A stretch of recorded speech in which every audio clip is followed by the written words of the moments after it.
Esta jornada es un curso taller sobre la arquitectura excavada en esta zona de Guadix, del geoparque, además de la comarca de Guadix, aunque es todo el altiplano granadino, ¿no?, al que afecta un poco la arquitectura excavada. Y lo hemos realizado en este lugar, que es un lugar privilegiado en Purullena, donde están y se encuentran las cuevas de Almagruz, donde además hay un centro de interpretación sobre la arquitectura excavada y tenemos la oportunidad de conocer las diferentes etapas por las que ha pasado la historia de esta forma, ¿no?, de adaptarnos al territorio y de hacer pues que las viviendas sean completamente, digamos, adaptativas al entorno. Y eso es lo que queríamos poner un poco en valor, la relación que hay entre los saberes tradicionales, los conocimientos tradicionales, la arquitectura y los bienes inmuebles, por tanto, y cómo todo ello configura un paisaje cultural de un valor tan importante como este, ¿no?, que es casi único en el continente europeo. Que con el conocimiento del territorio yo pueda crear. La jornada va dirigida a, digamos, a un público muy interesado en este tema porque no tiene conocimiento sobre arquitectura tradicional en otros ámbitos universitarios, como son los propios arquitectos.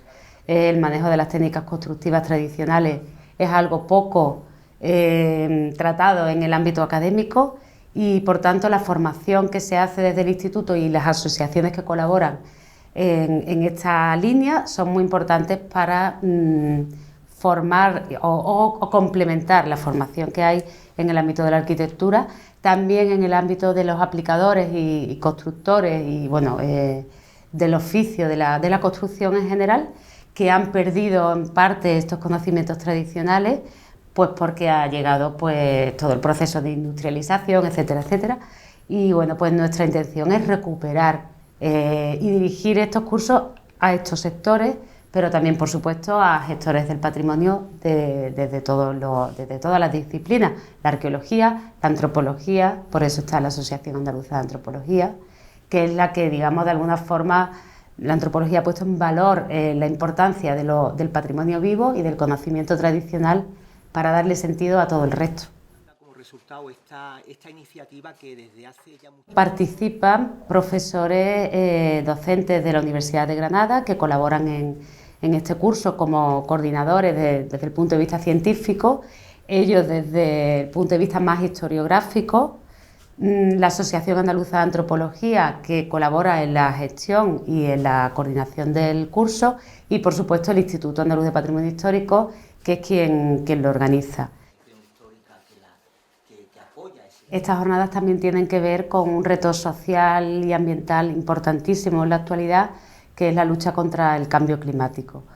Porque, bueno, todos los conocimientos tradicionales, sobre todo los que tienen que ver con estos espacios, demuestran que, bueno, tienen una capacidad de adaptación a todos los efectos negativos del cambio climático que hacen que tengan mucho sentido y mucha vigencia en la actualidad trabajar sobre este ámbito.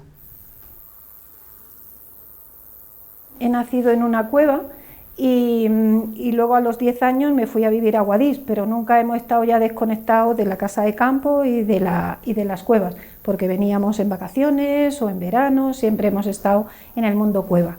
Y en el año 2006 abrimos un complejo de turismo rural para ver lo que era la evolución de la cueva a lo largo de los años. Hicimos el centro de interpretación y actualmente somos centro de divulgación del Geoparque de Granada para ver esa evolución de la cueva a lo largo de los años. En este curso, pues mi ponencia va a ir sobre la cueva y la arquitectura bioclimática, es decir, esa evolución de la cueva que tenemos en Almagruz desde enterramientos del Bronce final, en el que ya enterraban en covachas en el suelo o en el lateral de la cabaña, un acantilado de cuevas de época medieval que no funcionó de vivienda, sino que funcionó de graneros comunitarios, posteriormente en época hostil fueron cuevas refugio, y luego la casa de campo, que ya a partir de 1605, esa casa cueva que reutiliza las cuevas medievales para dar una funcionalidad diferente y hacer más grande lo que es la casa cueva.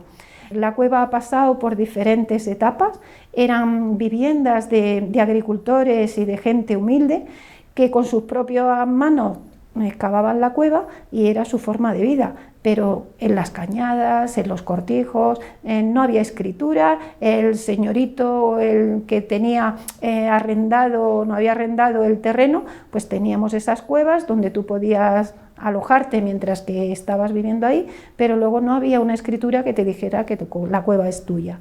Posteriormente, no tener agua, ni luz, ni ventilación, lo que se ha hecho es como delante de la casa cueva una edificación para dar esas funcionalidades y luego ya pues todas las comodidades que tenemos actualmente. Pero no olvidemos que ha habido muchas viviendas a lo que es en los pueblos troglodíticos que tenemos aquí en la comarca de Guadix, que más de un 60 o 70% de la población viven y siguen algunos viviendo en cueva. La cueva hubo un episodio en el que se quedó casi abandonada, dieron viviendas de protección oficial, pero posteriormente la temperatura de 18 grados, verano e invierno, y este clima que tenemos tan de contraste, con muchas heladas en la noche o con 40 y muchos grados en verano, pues hace que la cueva sea la vivienda ideal.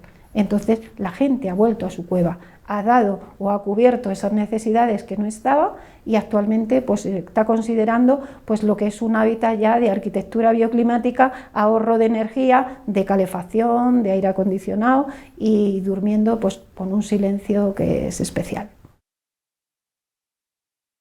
Había cuevas chiquititas, pero hay cuevas que se han ido agrandando a lo largo de los años. Lo primero que encontramos al subir a la cueva, como estamos reutilizando parte del acantilado, son unas escaleras para llegar hasta recuperar cuevas antiguas. Entonces subimos unas escaleras porque las cuevas refugio, las cuevas medievales, como que tenían alrededor una especie de foso para hacerle difícil lo que es al enemigo meterse en estas fortalezas. Entonces la cueva de Cortijo Viejo de Almagruz o la casa cueva primero tiene esos escalones para salvar ese espacio, después estaría el portal de la cueva y hay una puerta que te comunica a lo que es el establo, donde tenemos los pesebres de los animales. En la parte de abajo, que es donde está el corral exterior, ahí estaba pues la cochinera o el establo del burro, que ha estado habitado hasta los años 70 por los animales. Después ya en la cocina lo que tenemos es el horno del pan. Hay un espacio con un fuego específico para ese horno y como es un horno moruno que el tiro sale por la boca del horno, pues en la parte de arriba se ha reutilizado unas cuevas de las antiguas que sería como la parte donde de ahumados, lo que es en la carne de caza y la carne de corral, para que se mantuviese durante más tiempo, pues se utilizaba sal, vinagre, aceite o el humo. Después está dentro de la cocina, tenemos otro desván con otra chimenea, pero ahí ya tenemos la cantarera, tenemos la estufa económica, porque la lumbre se pasaba encendida todo el día, con los pucheros y con bien de barro o de metal, pues ahí toda la lumbre, que además de utilizarse para hacer el alimento, también se utilizaba para dar luminosidad. En la noche tenías el candil de aceite, el quinqué de gas o una palmatoria, pero realmente lo que también daba más luminosidad era la lumbre encendida. Después tenemos lo que es el comedor o la salita que comunica con las alacenas o con las despensas, antiguos graneros de época medieval que se reutiliza porque es zona de cueva y zona de casa. Al ser cueva es más fresca y ahí ya quedan las orzas, queda el aceite, queda el vino, quedan las plantas del huerto, los pimientos, el orégano, todo lo que se tiene para luego durante el año ir haciendo uso de ello.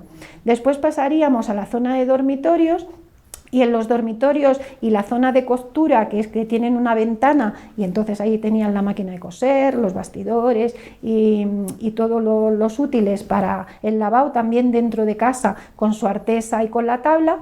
En la zona de los dormitorios, pues ahí ya tenemos una cama con el colchón de lana, de oveja, que era el típico que había. También estaba el de farfollas, que está hecha de la mazorca de maíz.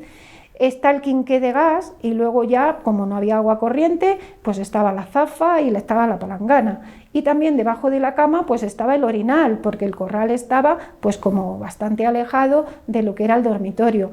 Incluso aquí nos comentaban que cuando hacían los mordentes para fijar luego los colores en la lana, ese pis tampoco se tiraba, sino que había veces que se almacenaba o se ponía al sol para que fermentara y obtener una especie de amoníaco que es el que iba a dar luego ese mordente para fijar los colores. Es decir, que en la casa de campo se ha utilizado todo y se ha aprovechado todo.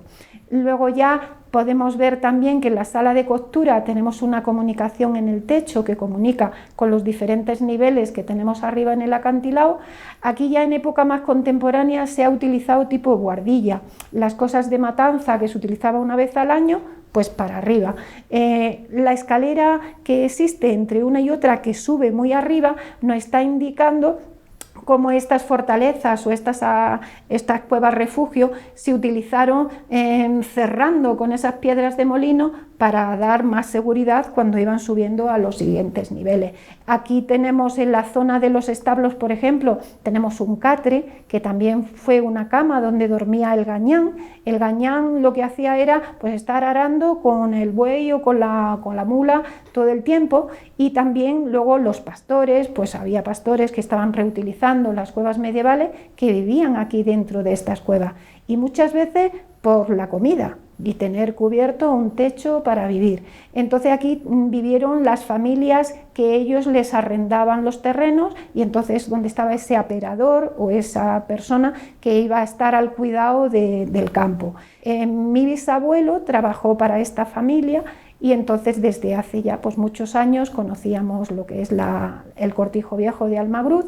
Nuestra casa campo al final pues es una mezcla de cueva medieval con cueva contemporánea, que ahora es reutilizada y la tenemos pues como museo etnográfico para enseñar cómo era la vida y cómo se cubrían pues las mínimas necesidades para atender a los habitantes que vivíamos aquí. Después, cuando se marchan los árabes, quedan muchos... Mi planteamiento para la jornada del IAPH se ha realizado desde el punto de vista de la arquitectura, y además de la arquitectura contemporánea, es decir, entender el potencial existente dentro del hábitat troglodita, que eso implica no solo el territorio de lo doméstico, de la casa y de la cueva, sino también de muchas otras posibilidades que existen en cuanto a su consideración de trogloditismo vivo, es decir, que es una condición que reúne todas aquellas necesidades que demanda la sociedad en esta comarca vinculada a la cueva, desde uso vinculado a lo industrial, a lo patrimonial, a lo religioso, a lo comercial, incluso a lo deportivo, ¿no? Entender el trogloditismo de esta condición como viva, en continua transformación, nos habla del potencial existente allí para el arquitecto desde un punto de vista absolutamente contemporáneo. Yo creo que entender la cueva en relación a su historia, a su pasado, en relación a las oportunidades que existen en el presente, gracias a que cada vez más hay un marco legal que facilita la intervención dentro de la cueva, nos prepara para yo creo que espectacular futuro en cuanto a un patrimonio hasta hoy no muy visible. O sea, yo creo que estamos ante un momento crucial para aquellos que entendemos que la cueva encierra muchos de los valores que determinan este siglo XXI que estamos habitando: sostenibilidad, patrimonio, historia, conciencia también de un modelo rural enganchado en el presente. La cueva ahora mismo nos abre muchas posibilidades, ¿no? Hablar de cueva ahora, por un lado, es reivindicar el papel de la cueva como hábitat, como un hábitat de pleno derecho, no como la infravivienda que ha venido siendo hasta ahora, que por un lado se da en determinadas condiciones, ¿no? La provincia de Granada es una de ellas, pero hay otro ejemplo. Lo bueno que tiene la provincia de Granada es que, como he dicho, es un hábitat en continua transformación y que ha sabido adaptarse desde época medieval a las necesidades que la población ha requerido. Necesidades defensivas en un momento, religiosas, más domésticas, y ahora, como he comentado, también auspiciando nuevos usos, ya sea el turístico, por ejemplo, que es uno de los grandes reclamos de la cueva, pero también otros, industriales, a bodegas, hay una eclosión de bodegas en el territorio que casi todas tienen su bastón en cueva, digamos su lugar en cueva, champiñones, ha habido almazaras. Entonces yo creo que en este sentido reivindicar este patrimonio tiene que ver con esa condición también local, ¿no? O sea, no es universal, tiene que ver con un territorio concreto. Por otro lado, evidentemente, de forma indirecta, reivindicar este patrimonio, estamos también hablando de los valores de una arquitectura enterrada, que eso podría ser más extensible. Tampoco entiendo que esa sea la solución para toda la arquitectura, pero sí hay ahora mismo un tejido, o por lo menos el marco legal nos permite no solo consolidar, hay muchas cuevas abandonadas, o sea, no solo permite recuperar esas cuevas como modelos de vida, hay muchas cuevas destruidas, hay lugares que ha habido cuevas, pero eso sucede como en todo. Podríamos hablar también de la España vacía, de los cortijos en el norte, o de la España castellana, de la arquitectura de piedra también vaciada, ¿no?, que está abandonada. Son lugares que están esperando a que tengan nuevo uso. Y la cueva es un modelo extremo absolutamente integrado en el medio. O sea, pocos modelos hay tan potentes que puedan expresar de una manera radical unas condiciones sostenibles, no solamente en el tema de la eficiencia energética, sino también el uso de recursos y de recursos del paisaje. O sea, la cueva no es kilómetro cero, es metro cero. O sea, es decir, primero, y eso lo comentaba en la charla, invierte el modelo en el cual la arquitectura se construye. O sea, a nosotros como arquitectos, yo como profesor o como profesional, nos han enseñado a colocar materiales, ¿no? ¿Sabes? La arquitectura es una cuestión de ensamblar materiales. La cueva es una cuestión de vaciar materia. O sea, frente al aporte de materia está la de vaciar materia. Claro, tío, eso rompe por completo el paradigma de qué es la arquitectura. Pero esa bola se nos rompe. Podemos moldearla como si fuésemos a hacer croquetas. Voy a aportar una pincelada sobre la construcción con tierra aplicada al ámbito de cuevas, que me parece muy importante que este material, que muchas veces se considera como un desecho, se aplique en lo que son las rehabilitaciones, reformas, incluso el picado de nuevas cuevas, ¿no? Aquí en esta zona tenemos mucha tierra arcillosa, y ese desecho, que en muchos casos acaba en el propio cerro, pues yo pienso que es muy interesante aplicarlo, como se ha hecho en otras ocasiones, aplicarlo al interior de la cueva, y vamos a dar unas pinceladas sobre cómo trabajar con ese material, cómo caracterizarlo también para que sepan distinguir cuándo tiene más o menos arcilla, todo a base de ensayos de campo, aunque luego, pues, si la gente quiere ir más lejos o quiere hacer un proyecto profesional, siempre se puede hacer un ensayo de laboratorio, ¿no? La crisis climática en la que estamos, que ya no estamos hablando de pararla, sino que estamos hablando de adaptarnos y de mitigar los efectos. Creo que es fundamental volver un poco a estos usos vernáculos y ancestrales que le hemos dado a la arquitectura y revisitarlos, hacerlo de una manera actual, con la tecnología y la mirada crítica de ahora, sin olvidarnos que ese material, digamos, antiguo que se ha estado utilizando tiene un valor y no es un desecho, no es algo de pobres, no...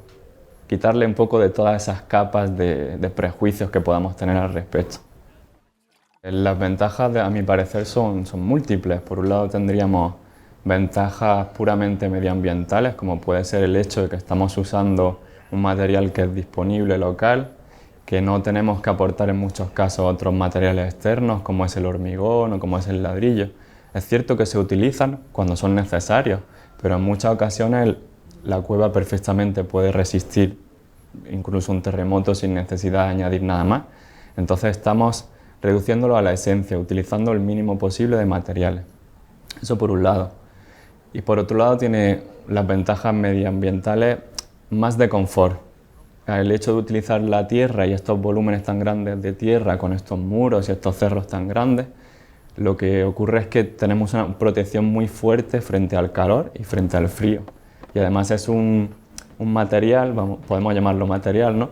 Es un material que tiene una inercia muy alta, de forma que todo el calor que, por ejemplo, recibe durante el día va a entrar en la vivienda por la noche, cuando hayan pasado 8, 10 o 12 horas. Entonces nos está beneficiando en climas como los que tenemos aquí, que tienen noches muy frías en comparación con el día, nos está funcionando como un radiador o un climatizador con un retardante temporal.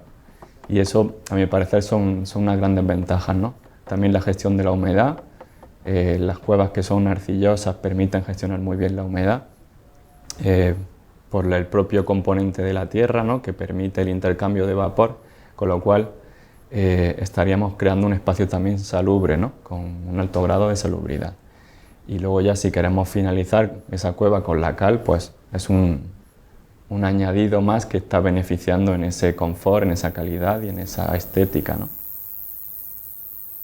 Estamos en un encuentro para un poco explicar todas las propiedades de la cal como material sostenible y además imprescindible para restaurar en las cuevas, que es un material que se tiene que hacer para restaurar y sobre todo para encalar, para mantener primeramente esta estructura tan bella. He explicado el tema de cómo se comporta, primeramente saber cómo se hace la cal artesanal, ya que venimos del Museo de la Cal, y es en Morón, el único sitio donde sigue fabricando cal artesanal, para que todos los alumnos participantes, un poco los que no sepan, pues que sepan ya más o menos de qué materia hablamos y cuáles son todas sus propiedades. Lo más importante de todo es que al carbonatar la cal absorbe CO2, eso es muy importante.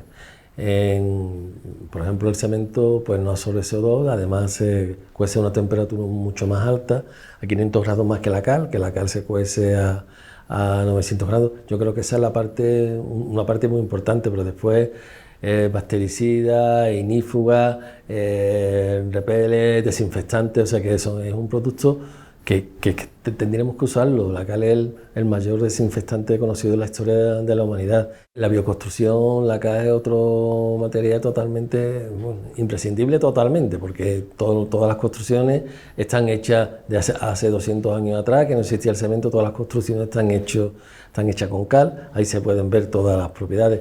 Y como están todos los edificios en perfecto estado, el cemento no sabemos cuánto va a llegar, y la sostenibilidad, porque además que el proceso de cal es que cogemos la piedra, la metemos en el horno, después la echamos en agua y hierve, y la ponemos en la pared, empieza a carbonatar y vuelve otra vez a ser carbonato cálcico, o sea que tiene un ciclo completamente cerrado. Y después la producción de cal artesanal también se hace en kilómetro cero. Tenemos la piedra caliza, tenemos la leña y en fin, todo eso, la sostenibilidad yo creo que se lleva por bandera. La importancia de transmitir en estas conferencias toda esta información yo creo que es esencial, primeramente porque la cal, cuando llega al cemento, es una cultura que desaparece casi totalmente, y entonces en la universidad se estudia muy poco, los trabajos no se realizan, y aquí, por ejemplo, que hay arquitectos, hay restauradores, hay arqueólogos, todas esas personas trabajan con cal directamente, o sea, yo creo que casi todos los días. Entonces, que conozcan todas las propiedades de estos materiales y también el sistema de uso es imprescindible, ¿no? La cal está más viva que nunca y tiene un futuro muy prometedor por el tema de que hemos hablado anteriormente, por la sostenibilidad, ¿no? Aparte de la sostenibilidad, el bienestar que produce tener una casa hecha con cal, por el tema de que las paredes transpiran, las temperaturas pues varían mucho, en verano se está fresquito, en invierno se conserva el calor, y entonces la cal va a ser un producto que va a saltar, vamos muy lento, pero cuando llegue va a llegar.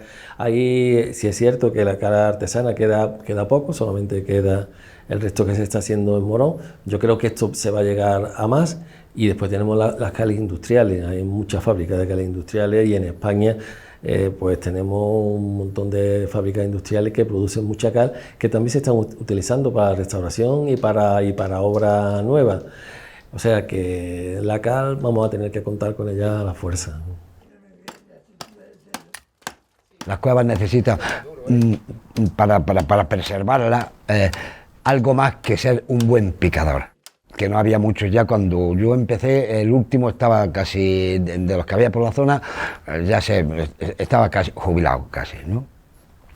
Y es importante a la hora de ver una cueva, de arreglar una cueva, no pensar como si fuese una casa, porque eso lo que hace es rompe el alma, la energía, rompe todo, porque es diferente a una casa, evidentemente. Entonces depende de muchas cosas, y en cada cueva depende pues, del cerro que hay arriba, de las posibilidades de lo que puedes hacer, del tipo de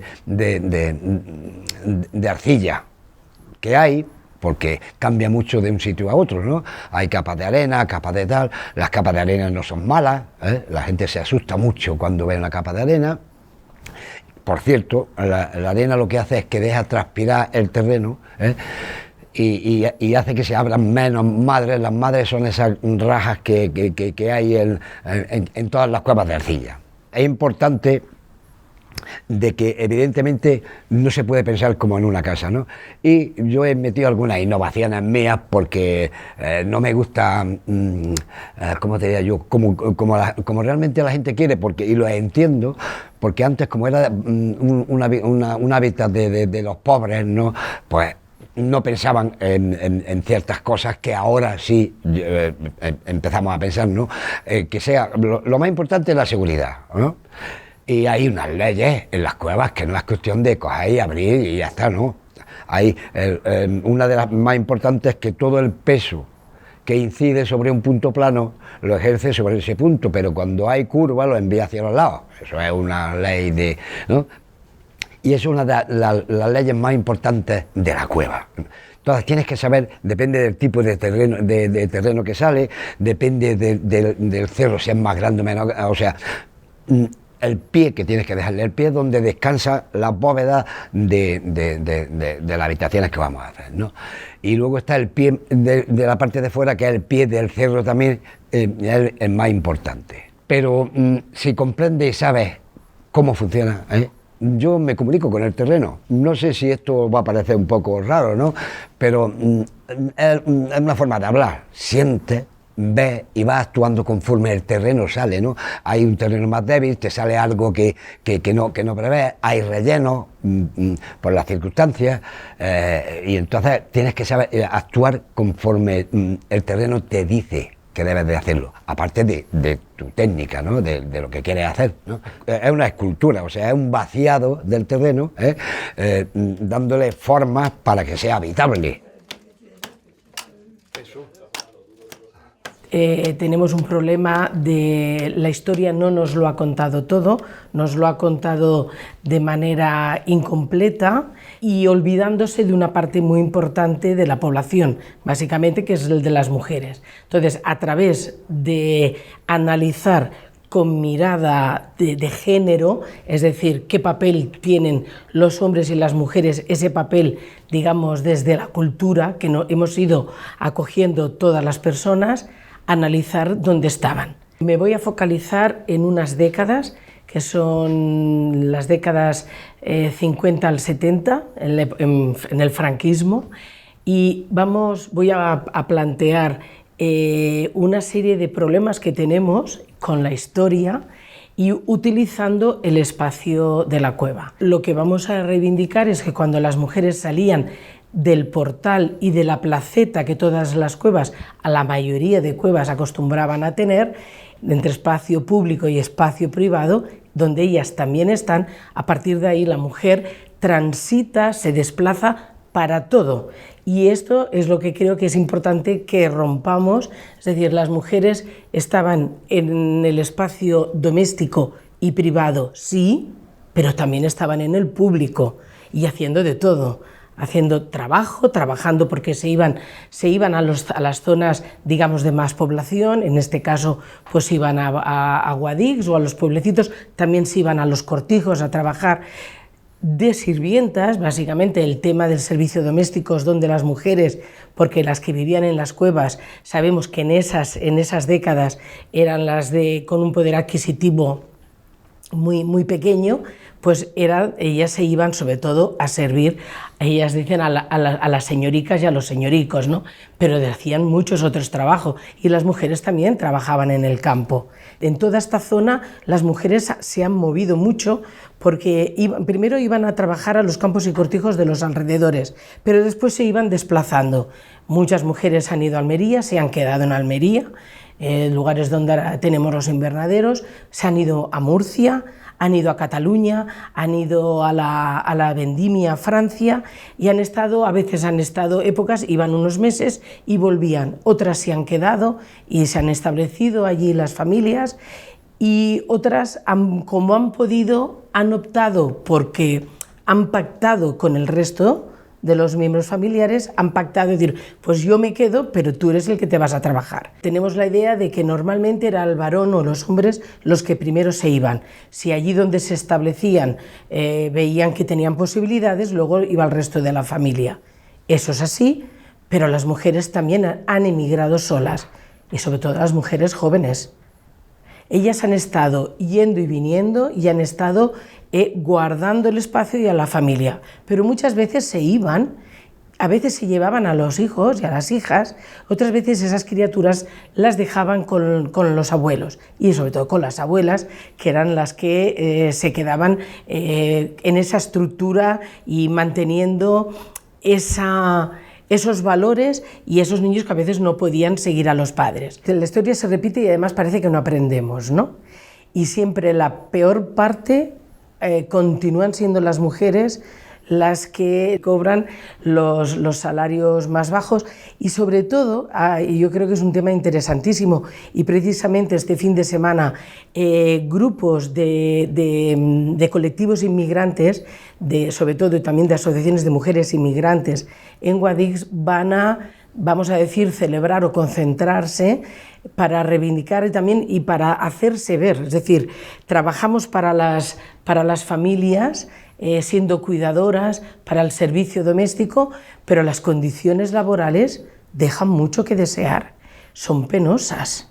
Por suerte las mujeres han tenido, y yo creo que a veces han sido y otras veces no, conscientes de ese formar comunidad, esa comunidad emocional en el que nos apoyamos las mujeres, ¿no? Que dices, ¿cómo puede ser que esta mujer o que estas mujeres hayan resistido estas humillaciones, esta precariedad? Pues eso es algo que, por suerte, salva a la humanidad y al género, sobre todo al género femenino, y es esa ayuda que siempre, en general, se han apoyado unas en otras, ¿no? Esto la ha salvado.